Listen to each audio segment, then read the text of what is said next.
আমাদের আলোচনার প্রথমে আমরা মহান আল্লাহর দরবারে অসংখ্য শুকরিয়া জ্ঞাপন করি যে তিনি দয়া করে মেহেরবানি করে আমাদেরকে সালাতুল জমা আদায় করার জন্য তার ঘরে সমবেত হওয়ার তৌফিক দান করেছেন। আলহামদুলিল্লাহ। আমরা দুটি বিষয়ে আলোচনা করে আসছি। একটা হলো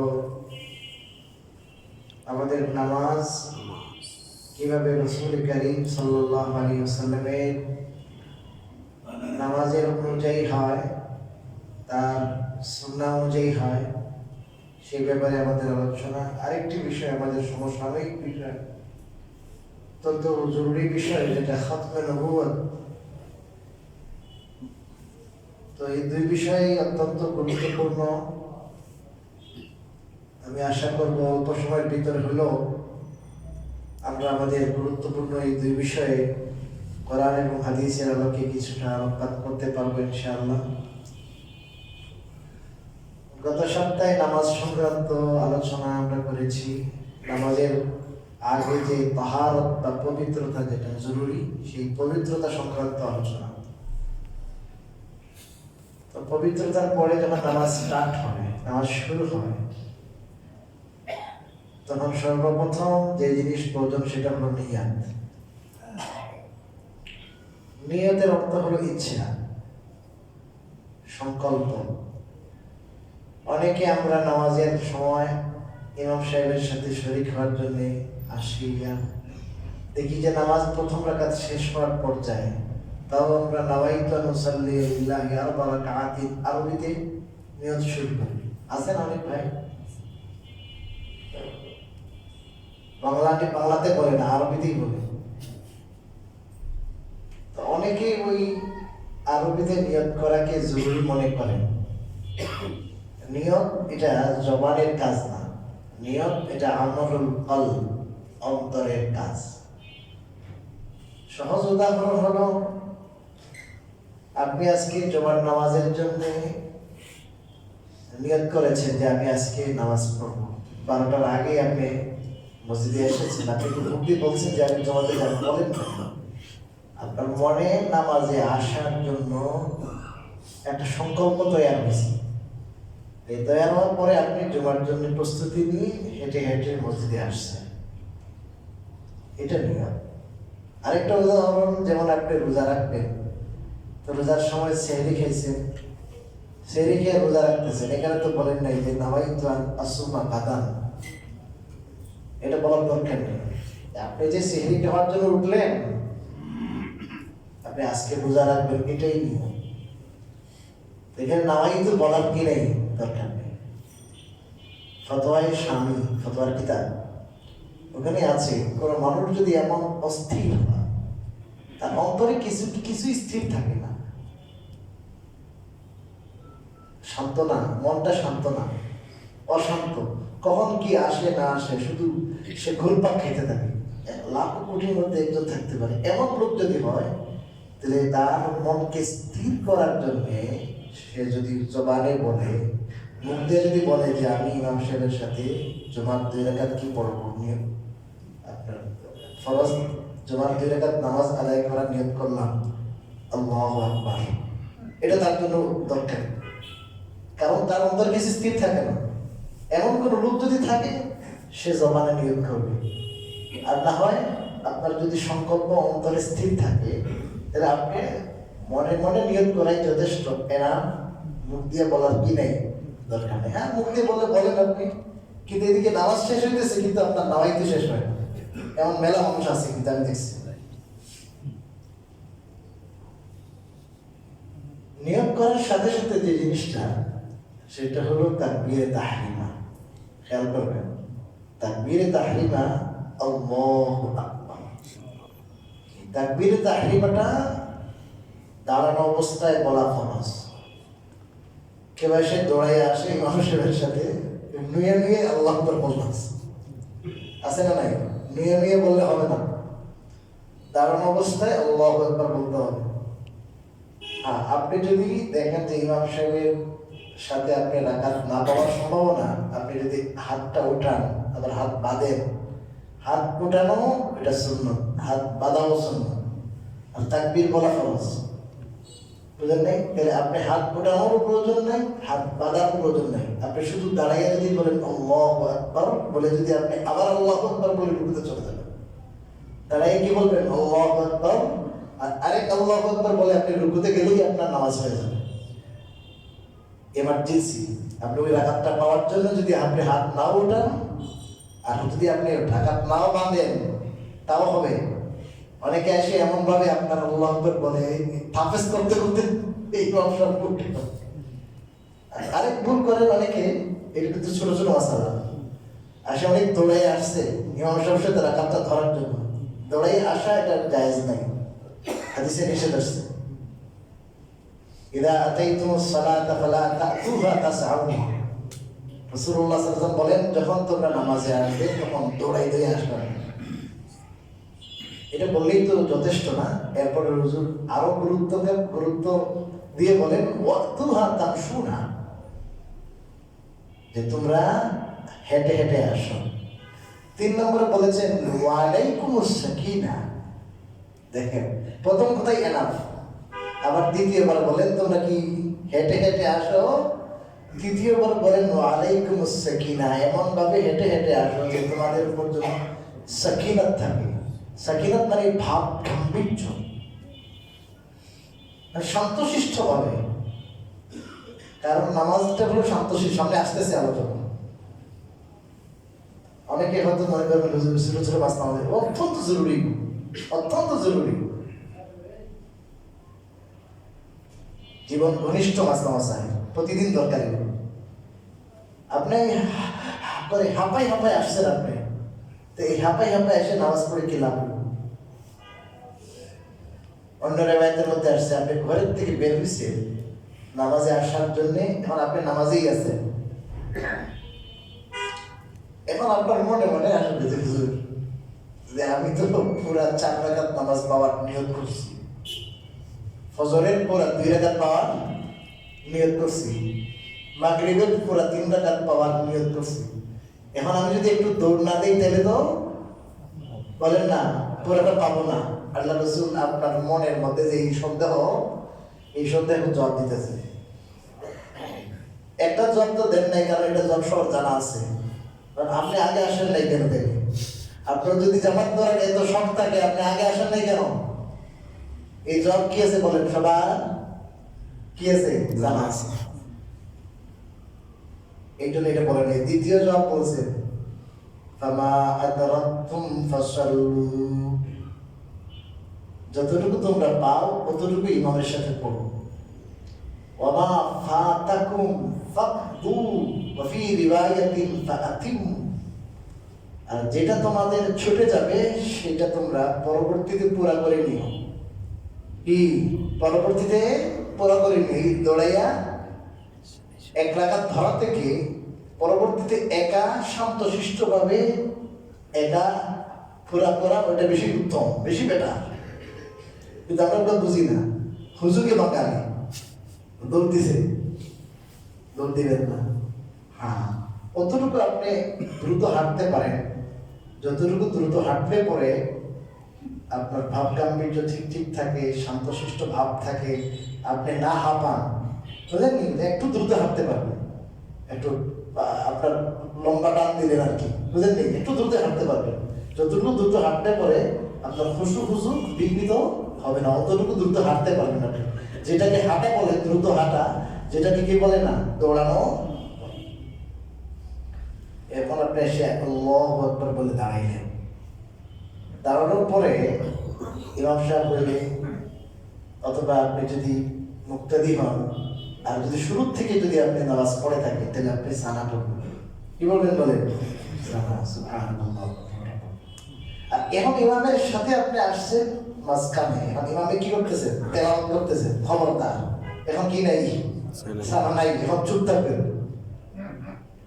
সূরা আরাফে আল্লাহ বলেছেন ইযা কুরিআল কুরআন ফাসতামিউ, আল্লাহ বলেন ইযা কুরিআল কুরআন, যখন কোরআন পড়া হবে ফাসতামিউ লাহু, তখন সেই কোরআন তোমরা মনোযোগ সহকারে শুনো। আর আপনি পড়লে কি শোনা হবে? ওয়া আনসিতু, এবং চুপ থাকো। ইমামের পিছনে কি থাকতে বলছে? চুপ চুপ। ইমাম যখন পড়তেছেন সানা, তখন ইমামের তো সানা পড়তেছেন আস্তে আস্তে, আপনার সানা পড়েন, সমস্যা নাই। কিন্তু ইমামের যখন তেলাওয়াত শুরু হয়েছে, স্টার্ট হয়েছে, আপনি মাঝখানে আসছেন, এখন আপনি সানা শুরু করবেন না। আর নামাজের নিয়ত করার সাথে সাথে, এটার নাম তাকবীরে তাহরিমা। তাহরিমার অর্থ যেটাই হারাম করে দেয়, তার মানে নামাজের বাইরে যত জিনিস হালাল ছিল, ওই হালাল জিনিসগুলো কি হয়ে গেছে? এই তাকবীরের মাধ্যমে হারাম হয়ে গেছে। দোকানের হিসাব 100% হালাল, বুঝলেন নেই? ঘরে বিবি বাচ্চার চিন্তা করা, ঘরে গেলে এসব পাবো, বরং চিন্তা না করলে, আপনি যদি তাদের খেয়াল না করেন, তাহলে অনেক সময় গুনাহ হবে।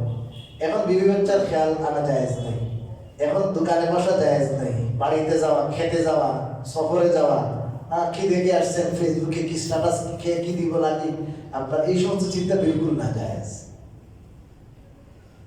তাই নামাজের মধ্যে বাহ্যিক যতটা সুন্নত আছে, ওয়াজিব আছে, ফরজ আছে, যতগুলো আছে, এগুলো তো আছে, আমরা অনেকটা জানি। তো বাহ্যিক গুলো থেকে অনেকটা জরুরি বেশি হলো আপনার নামাজের ভিতরের বিষয়টা, খুশু। খুশু বুঝার অর্থ হলো নামাজের পূর্ণ মনোযোগ। কি বলেন? নামাজের পূর্ণ মনোযোগ, ধ্যান ও খেয়াল, যে অন্য কোনো দিকে যেন আপনার ধ্যান ও খেয়াল না যায়। আপনি আল্লাহর সামনে অনুগত, আল্লাহ আনুগত্যশীল বান্দা, আল্লাহর অনুগত একজন বান্দা, তার সামনে গোলাম, রবের সামনে আপনি দাঁড়াইছেন, দাঁড়াইয়া তার সামনে আপনি আরাধনা করছেন, প্রার্থনা করতেছেন, এই যে একটা মনোভাব, ওই জিনিসটা একবারে 4 রাকাত যদি পড়েন, A to Z বিদ্যমান থাকে, ফুল টাইম। নাসাই শরীফে একটা হাদিস আছে, সহিহ হাদিস, রাসূলুল্লাহ সাল্লাল্লাহু আলাইহি ওয়াসাল্লাম বলেছেন, কোন ব্যক্তি যদি ভালোভাবে ওযু করে, ওযু করার পরে 2 রাকাত নামাজ পড়ে, 2 রাকাত মাত্র 2, এই 2 রাকাত নামাজে সে তার মনের সাথে কথা না বলে, লাম ইউহাদ্দিস ফীহিমা নাফসাহু, মনের সাথে কথা বলা মানে কি? ওই যে মনে মনে কিছু ভাবা, এটা মনের সাথে কি বলা? তো মনের মধ্যে নামাজের বাইরের কোনো চিন্তা আসে না। 100% যদি আপনার নামাজের মধ্যে মনোযোগ থাকে, আপনি রবের সাথে কথা বলাতে থাকবেন, আপনার যেমন শরীর এখানে নামাজে, আপনার মন যদি নামাজে থাকে। রাসূলুল্লাহ সাল্লাল্লাহু আলাইহি ওয়াসাল্লাম বলেন যে সে এই 2 রাকাত নামাজ পড়ে এমন ভাবে নামাজ থেকে বের হবে যেন তার মা তাকে আজই ভূমিষ্ঠ করছে। কি অর্থ? মানে জীবনের সব গুনাহ কি করে দিবে আল্লাহ? মাফ করে দিবে। এমন যদি নামাজ পড়তে পারেন, একবারও অন্য কোনো কিছু উদয় মনে, অনেক কঠিন ব্যাপার, একবারও হবে না, অনেক কঠিন, কিন্তু আল্লাহ যার জন্য সহজ করেন তার জন্য সহজ। হযরত জিবরীল আলাইহিস সালাম একবার রাসূলের ওফাতের কিছুদিন আগে মানুষের বেশে আসছে। ওই সময় সাহাবায়ে কেরাম, ওনাদের মনের বড় আশা ছিল, কোন বেদুইন ব্যক্তি, বাইরের বহিরাগত কোনো ব্যক্তি, গ্রাম্য কোনো ব্যক্তি যদি এসে আল্লাহ রাসূলকে প্রশ্ন করতো, তাহলে আমাদের শেখাটা সহজ হতো। কারণ সাহাবায়ে কেরাম কিছু কিছু প্রশ্ন এমন করেছিলেন যে প্রশ্ন করার কারণে আল্লাহ নিষেধ করছেন, এই তোমরা সব কিছু কিন্তু আল্লাহ রাসূলকে জিজ্ঞাসা করবে না। লা তাসআলু আন আশিয়াআ ইন তুবদা লাকুম তাসুকুম, এমন কিছু বিষয় তোমরা প্রশ্ন করিও না যে এগুলো যদি আল্লাহ বাস্ট করে দেন তোমাদের খারাপ লাগবে। এখন সাহাবায়ে কেরাম প্রশ্ন করার থেকে একটু সতর্ক অবলম্বন করতেন। আর মনে মনে কি আশা থাকতো যে বেদুইন গ্রামের মানুষ আসলে এটা আদব কায়দা বেশি বুঝে না, ঠাস করে এটা কি করে বসবে, কথা বলবেন, সওয়াল করবে, জিজ্ঞাসা করবে, রাসূল সাল্লাল্লাহু আলাইহি ওয়াসাল্লাম উত্তর দিবেন, এখান থেকে আমাদের শেখার কিছু থাকবে। একদিন ওইরকমই এক ব্যক্তি কি হলো, রাসূলুল্লাহ সাল্লাল্লাহু আলাইহি ওয়াসাল্লামের সামনে আসছেন। হযরত ওমর রাদিয়াল্লাহু তাআলা আনহু বলেন যে এই ব্যক্তি এমন যে এই লোক থেকে লা ইয়ারিফুহু মিন্না আহাদুন, আমাদের কোনো লোকই ছিল না, কেউ ছিল না, কেউ ছিল না, তাহলে তো বোঝা গেল বাইরে থেকে আসছে, ঠিক না? ওয়ালা ইউরা আলাইহি আসারুস সফর, আর এই মুসাফির, এই মুসাফিরই কোনো ভাব নাই। মুসাফির তার চুলগুলো একটু এলোমেলো থাকবে, জামাগুলো একটু, বুঝলেন নাই, একবারে মনে হয় এখনই সে নামছে এসে ফিটফাট হয়ে একটা, বুঝলেন না? কিরে আমরা তো স্থানীয় লোকাল হলে তো চিন্তা, এখন লোকাল না হলে তো শহরের আলামত থাকতো, কিচ্ছু নাই। আইসা আল্লাহ রসুল সাল্লাল্লাহু আলাইহি ওয়াসাল্লামের কাছাকাছি এমন ভাবে বসলো যে আল্লাহ রসুলের হাঁটুর সাথে হাঁটু মিশিয়ে বসে গেছে। কথা বুঝলেন? একবার ইয়া মুহাম্মদ প্রশ্ন করেছে, হে মুহাম্মদ সাল্লাল্লাহু আলাইহি ওয়াসাল্লাম, কয়েকটা প্রশ্ন করবো, আপনি উত্তর দেন। এর মধ্যে একটা প্রশ্ন হলো ঈমান সম্পর্কিত, আরেকটা প্রশ্ন হলো ইসলাম সম্পর্কিত, আরেকটা প্রশ্ন ছিল ইহসান সম্পর্কিত, আরেকটা প্রশ্ন হলো কিয়ামত কবে হবে। এগুলো হলো 4-5টা জুমার আলোচনা আছে এখানে। এটার নাম হাদিসে জিবরাইল। কে বলেন? হাদিসে জিবরাইল। এই হাদিসে জিবরাইলের মধ্যে পুরা দিনের নির্যাস এসে গেছে। কি এসে গেছে বলেন? পুরা দিনের কি আসছে? নির্যাস, খোলাসা, সার। এটা আলাদা আলোচ্য বিষয়। আমার আজকের টপিকের সাথে এটা সম্পৃক্ত বিষয় হলো, আলোচনার ফাঁকে জিজ্ঞেস করছেন মুহাম্মদ সাল্লাল্লাহু আলাইহি ওয়াসাল্লাম, আখবিরনি আনিল ইহসান, আমাকে ইহসান সম্পর্কে খবর দেন, একটু জানাই দেন, ইহসান কারে কয়? রাসূলুল্লাহ সাল্লাল্লাহু আলাইহি ওয়াসাল্লাম বলেন, আনতা আবুদাল্লাহ কাআন্নাকা তারাহু ফাইন লাম তাকুন তারাহু ফাইন্নাহু ইয়ারাক।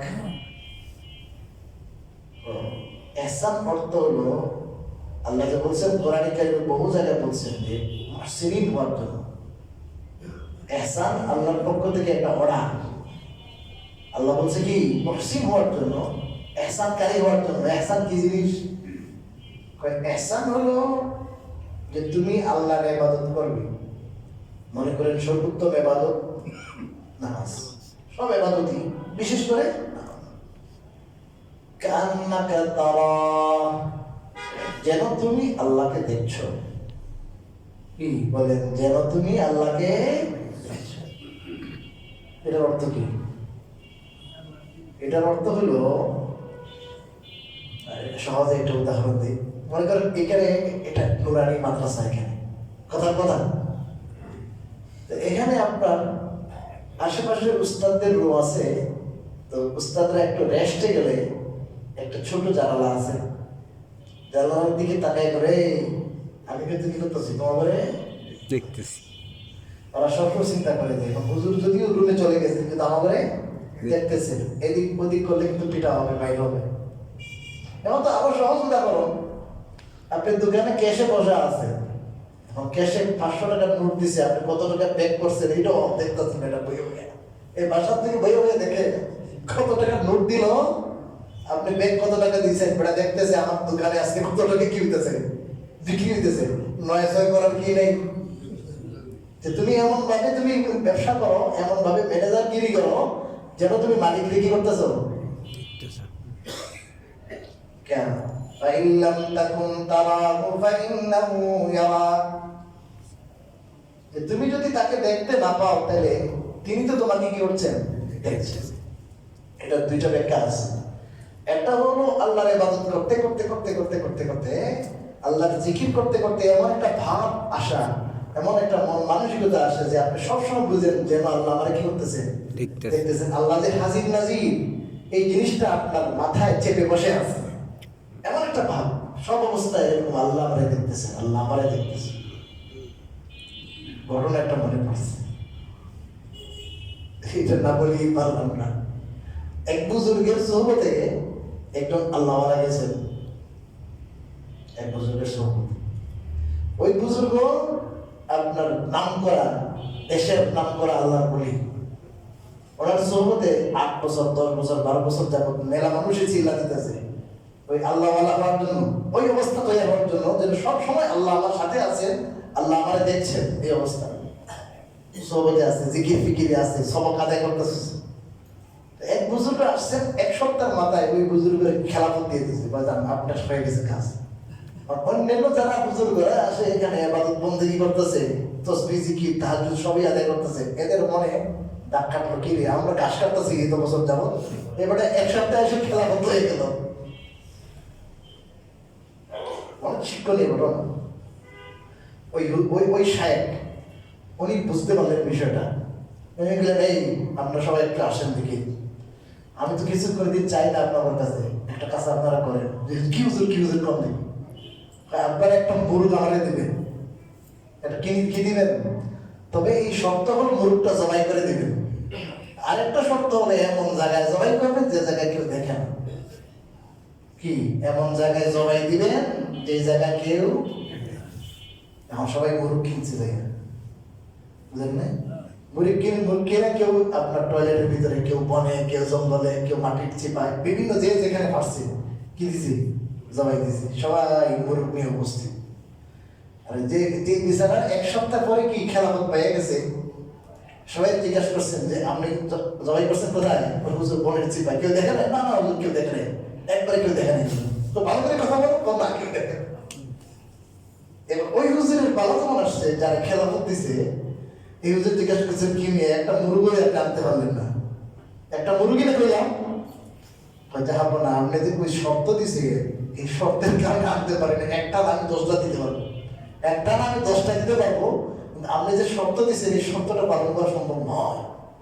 আমি মুরগ কিনছি ঠিকই, মুরগ কিনে আমি বহু জায়গায় গেলাম জবাই করার জন্য, দেখি এখানে কেউ না কেউ তো আমার দেখে। কে দেখে? সব কেউ দেখে না, কিন্তু আল্লাহ দেখে।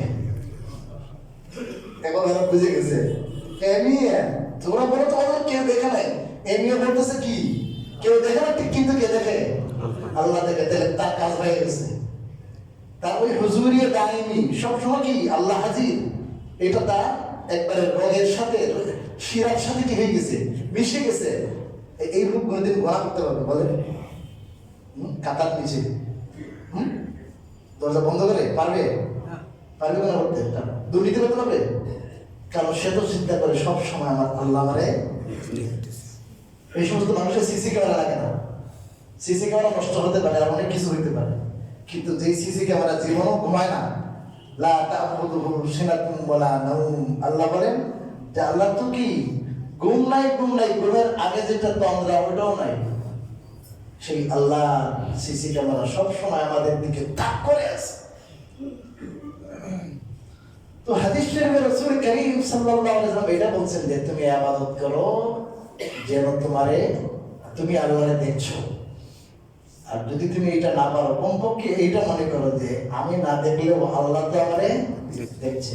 কোন ওলামায়ে কেরাম যারা গভীর তাৎপর্যপূর্ণ কথা বলেন, ওনারা বলেন যে না, এখানে একটা স্তর যে তুমি যেন আল্লাহকে দেখছো।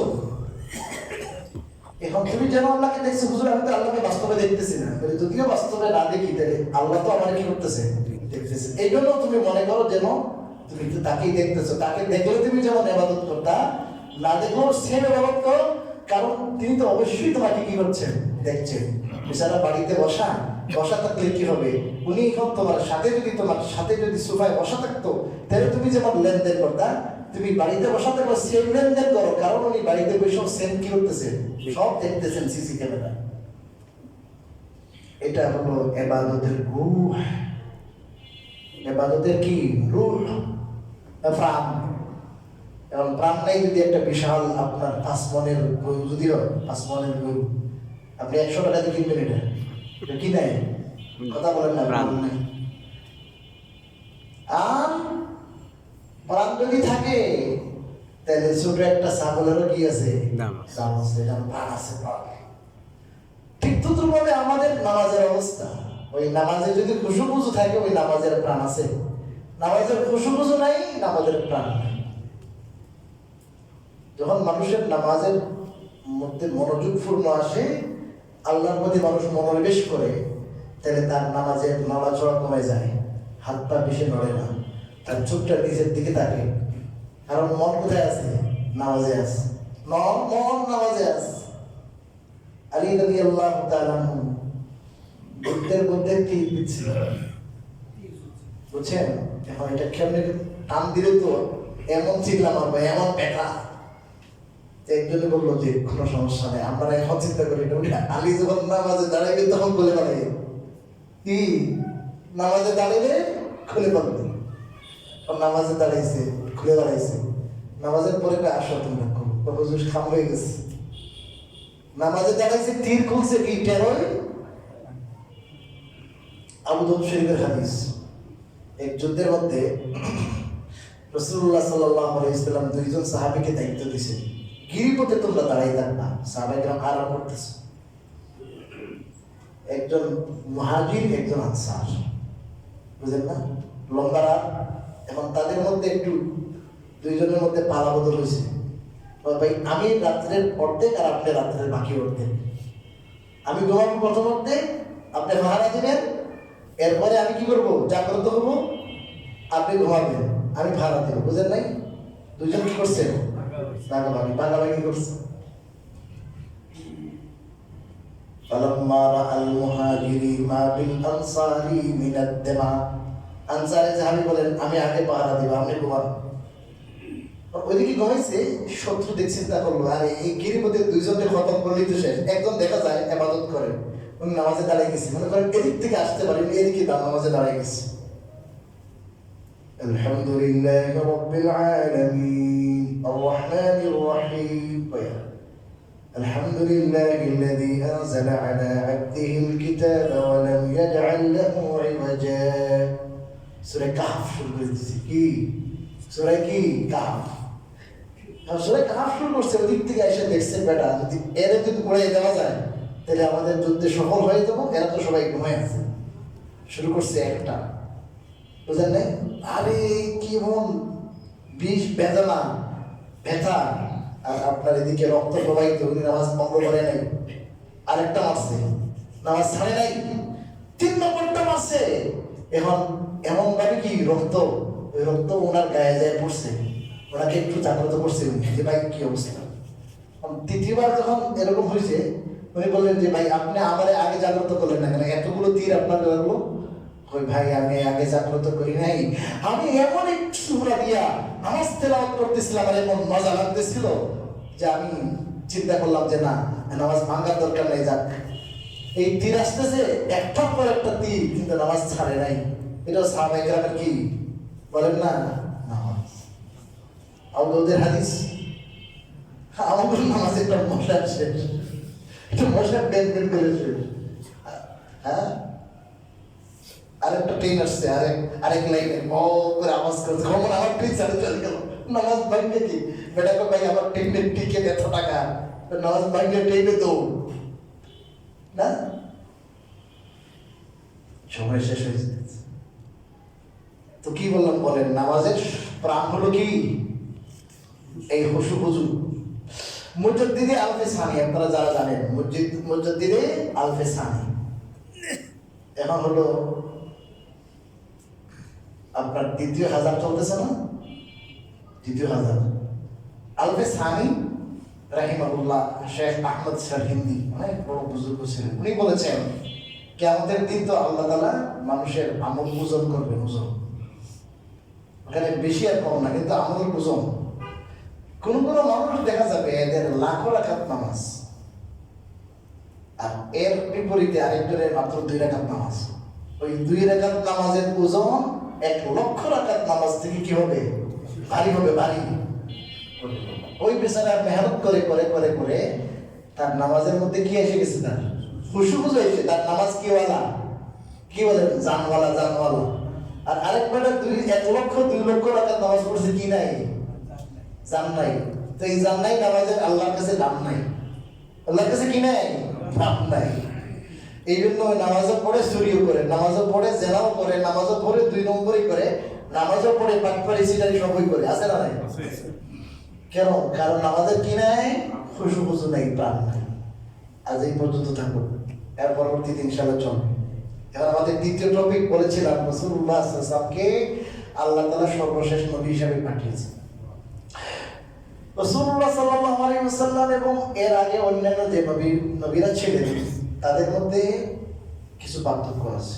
এর মধ্যে একটা পার্থক্য, এবং এটা রাসূলের বিশেষত্ব, যে আল্লাহ রাসূল সাল্লাল্লাহু আলাইহি ওয়াসাল্লাম বলেন ওয়াহুতিমা বিয়ান নাবিয়্যুন, যে আমার একটা বিশেষত্ব, আমার একটা বৈশিষ্ট্য, যে আমার দ্বারা নবীদের আবির্ভাবের যে সিলসিলা ছিল ওটা কি সমাপ্তি ঘোষণা করা হয়েছে। আমি সর্বশেষ নবী, লাস্ট নবী, আমার পরে আর কোনো কি নাই,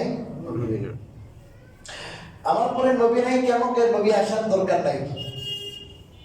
আমারে দিয়ে আল্লাহ তাআলা এই দরজা বন্ধ করে দিয়েছে।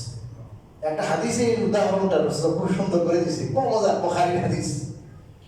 আমার উদাহরণ আর আমার পূর্ববর্তী নবীদের উদাহরণ হলো ওই ব্যক্তির ন্যায় যে ব্যক্তি কোন একটা সুন্দর বালাখানা, সুন্দর একটা বিল্ডিং তৈরি করছে,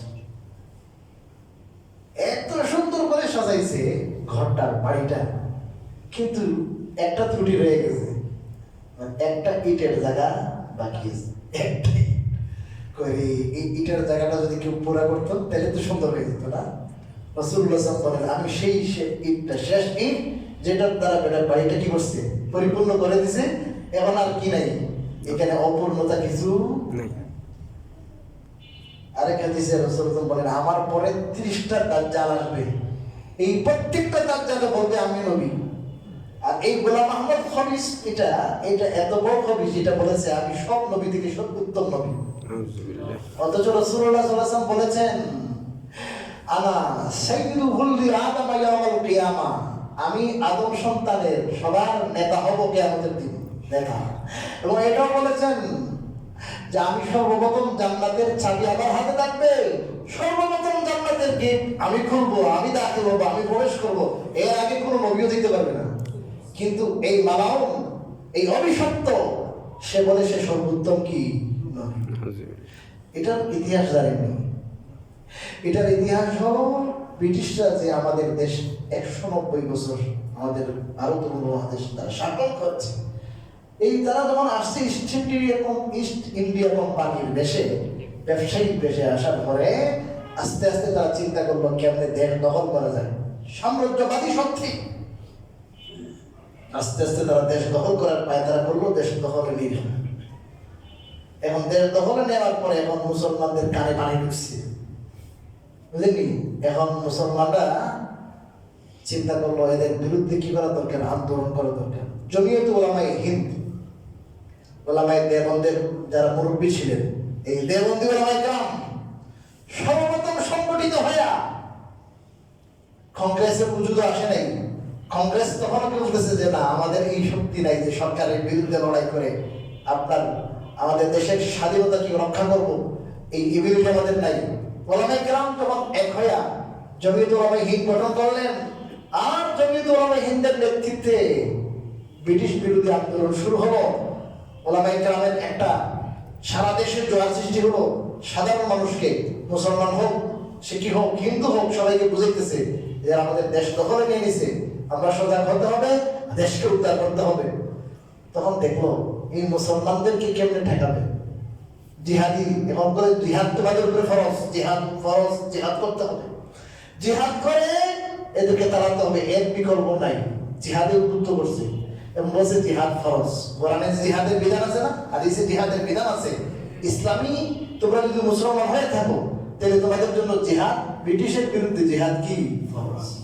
এখন মুসলমানদেরকে যদি মুসলমান হয়ে থাকে কোনো ফরজ বিধানের কথা হুজুরা যখন বলেন, তখন আপনারাই তো বলতে ভাই এটা তো কোরআন হাদিসে ফরজ আছে হিসাবে আমরা করতে হবে। এখন ব্রিটিশরা চিন্তা করলো যে এখন কি করা যায়।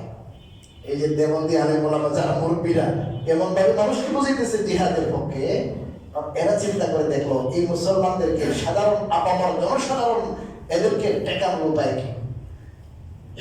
এখন আপনার কোন ব্রিটিশ এটা অনেক গভীর চিন্তা করে, চিন্তা করলো অনেক টাকা পয়সা দিয়ে একজন মৌলবী ভাড়া করে যদি এর নবী বানানো যায়, আর ওই নবী যদি সে বলে যে ভাই আমার উপরে আল্লাহর ওহী, নতুন ওহী আসছে যে তোমাদের কোরআনে যে জিহাদের বিধান, হাদিসে জিহাদের বিধান, এটা রহিত হয়ে গেছে, এখন আর কি লাগবে না, কথা বলেন না, এখন আর জিহাদ করা লাগবে না, ব্রিটিশের বিরুদ্ধে জিহাদ করা হারাম।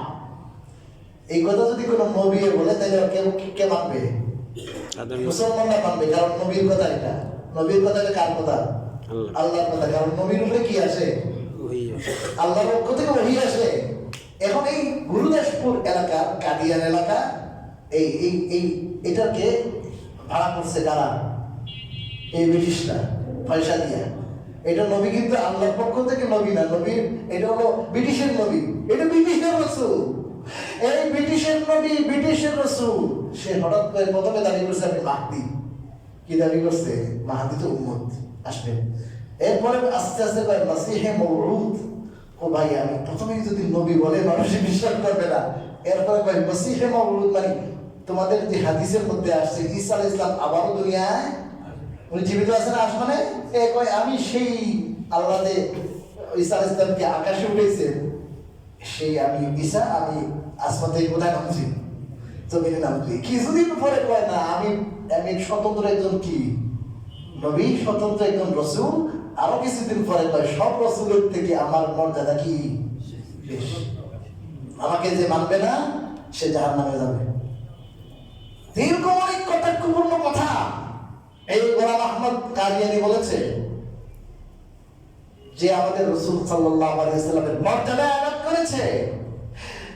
আমি বলবো যারা স্বাধীনতার পক্ষের কি আছেন, শক্তি আছেন, এই স্বাধীনতার বিপক্ষের শক্তি হলো এই গোলাম আহমদ কাদিয়ানী। স্বাধীনতার বিপক্ষের শক্তি এই গোলাম আহমদ কাদিয়ানী বলেছে, ফতোয়া দিয়েছে, এটা আল্লাহর পক্ষ থেকে, ব্রিটিশ আল্লাহর পক্ষ থেকে নাকি রহমত, বলে নাউযুবিল্লাহ। একে বলেছে এই গোলাম আহমদ, এই জন্যই তো নবী বানাইছেন এরা। এটা আল্লাহর পক্ষ থেকে কি বিরাট রহমত, এদের বিরুদ্ধে জিহাদ করা কি হারাম, এটা বলেছে। এই জন্য এই গোলাম আহমদ কাদিয়ানীর বিরুদ্ধে সারা দুনিয়ায় আওয়াজ উঠেছে। পাকিস্তানে রাষ্ট্রীয়ভাবে মুসলিম ঘোষণা হয়েছে বহু আগে, গত সপ্তাহে বলেছি। আমাদের দেশে বহু আগে হওয়ার কথা ছিল, কিন্তু বললাম না এটা পাকিস্তানের সিদ্ধান্ত, এই জন্য পাকিস্তানের বিরুদ্ধে করা লাগবে না, এই জন্য সেই বিরোধিতার মুখে সেই আইনটা পাস হয় নাই। ওলামায়ে কেরাম দীর্ঘদিন যাবত জাতিকে সতর্ক করে আসছে। এই সতর্ক করতে করতে করতে করতে করতে এমন একটা পর্যায়ে আসছে, এখন আমরা একটা আন্তর্জাতিক মহাসংগঠন আমাদের ওলামায়ে কেরাম, হক্কানি ওলামায়ে কেরাম করতে যাচ্ছেন। সরকারের উচ্চপদস্থ ওনাদের কাছে বিভিন্নভাবে আমাদের ওলামায়ে কেরাম যোগাযোগ করেছেন। আগে 2-3 টার্মের সরকারের সাথেও যোগাযোগ করেছেন।